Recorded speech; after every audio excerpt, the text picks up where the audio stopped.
We get to our top story, and the fallout continues. 37 days now the government shutdown has been going on, the longest in U.S. history. This morning, a new warning that thousands of flights across the country are about to be canceled.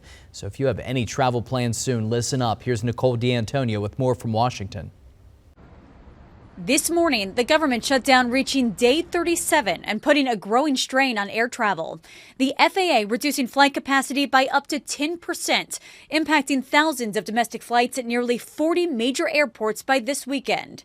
ABC News overnight exclusively obtaining the list of the 40 airports that will be affected, from Hartsfield-Jackson in Atlanta to LAX in Los Angeles, and from Miami to JFK in New York. This is about where is the pressure and how do we alleviate the pressure.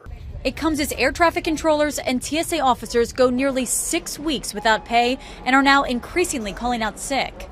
In the meantime, FAA employees warn the impacts on air safety could get worse the longer the shutdown drags on. We wish to stay vigilant when we want to, and we have every intent to, but at some point, if it's between me and my pride versus my son going without not eating or my wife not being able to take her medication, I will be forced to make a decision.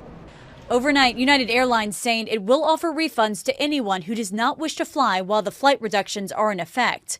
Frontier CEO going further, making this recommendation. If your flight is canceled, your chances of being stranded are high, so I would simply have a backup ticket on another airline.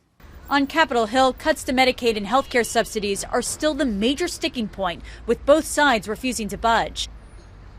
And sources say the FAA will begin cutting 4% of flights tomorrow, will then ramp up to 10% of flights through this coming weekend if the government is still shut down.